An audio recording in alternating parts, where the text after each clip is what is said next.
Hello guys, welcome back to my চ্যানেলে। চলে এসেছি আবারও একটা শর্টস নিয়ে। তো দেখে বুঝতেই পারছো কোথাও একটা যাচ্ছি। হ্যাঁ, মামার বাড়ি যাচ্ছিলাম।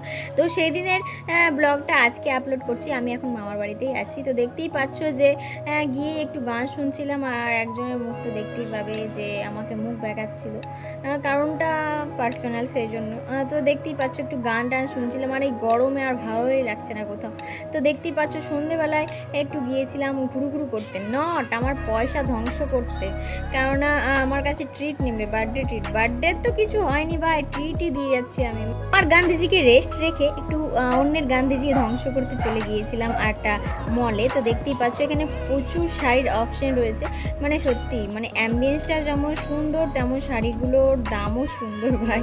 তো দেখতেই পাচ্ছ, তো গিয়েছিলাম শাড়ি কিনতে, বিভিন্ন ধরনের শাড়ি তারা বলছিল, কিন্তু আমি নাম ঠিকঠাক জানি না বলে আমি যেটা যেটা চুজ করছিলাম সেটা সেটাই দেখাতে বলছিলাম। আর কাকুটাকে জিজ্ঞেস করছিলাম এটা কী শাড়ির নাম। এনার জন্যই শাড়িটা কিনতে গিয়েছিলাম। আর এদিকে দেখতেই পাচ্ছ আমাদের দিদি, সবার দিদি, মানে কী কী প্রকল্প করেছে তার একটা এখানে সাইনবোর্ড দেওয়া আছে। তো তোমরা দেখতেই পাচ্ছ। তারপরে চলে গিয়েছিলাম আমার গান্ধীজিকে অন্য হাতে হস্তান্তরিত করার জন্য একটা রেস্টুরেন্টে। দেখতেই পাচ্ছ এই রেস্টুরেন্টের এর আগেও আমি এই রেস্টুরেন্টে এসেছিলাম। তো তোমরা জানোই যে কখন এসেছিলাম নিজে কমেন্টে জানিয়ে দাও, দেখি তোমাদের মনে আছে কিনা, দেখবো। আসলে ওখানে অ্যাম্বিয়েন্সের সাথে সাথে দাদাগুলোর ব্যবহারও মানে খুবই ভালো। তো দেখতেই পাচ্ছ আমরা কি কি অর্ডার দেবো সেটা ওদেরকেই দায়িত্ব দিয়েছিলাম।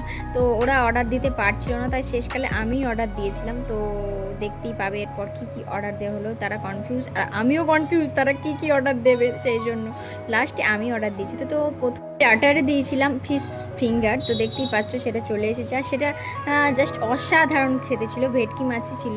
তো সেটা খেতে খেতেই আমাদের মানে পেট ভরেই গিয়েছে। যে ট্রিট দেয় তাকে হয়তো পাত পেরে খাওয়াতেও হয়। দেখতেই পাচ্ছ আমাকে সার্ভ করতে হচ্ছিল। তো দেখতেই পাচ্ছ যে আমি ওই কাজটা মন দিয়ে করার চেষ্টা করছিলাম, একটু সেফ হওয়ার চেষ্টা করছিলাম ওই আর কি। আর বলছিলাম আমার গান্ধীজি এবার গেল, হয়তো যে কত গান্ধীজি যে অন্যের হাতে চলে যাবে সেটা আমি জানিই না ভাই। তারপরে দেখতেই পাচ্ছ যে আমি কিভাবে খেতে হয় সেটা একটু দেখাচ্ছিলাম। আসলে তোমরা সবাই জানো আমি একটু জাস্ট মজা করে খাচ্ছিলাম, এটাই যা। খেতে ভালোই ছিল। আর এদিকে দেখতেই পাচ্ছ ইনি তো ক্যামেরা ঘুরলেই ওনার ফেস উনি লুকিয়ে রাখেন, রিভিল করতে চান না, সেই জন্য হয়তো। তারপরে দিয়েছিলাম মটন কষা আর দিয়েছিলাম নান পরোটা।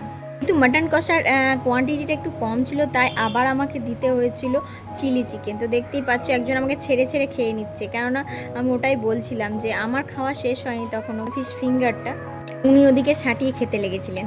আর দেখতেই পাচ্ছ তারপরে জলও নিয়ে নিয়েছিলাম, কারণ এই গরমে জল না খেলে জীবন বাঁচবেই না। একটু মন আর হৃদয়কে ঠান্ডা করার জন্য ম্যাঙ্গো আইসক্রিম অর্ডার দিয়েছিলাম। এর পরের পার্টে কত গান্ধীজি অন্যের হাতে গেল সেটা তোমাদেরকে দেখাবো। বাই।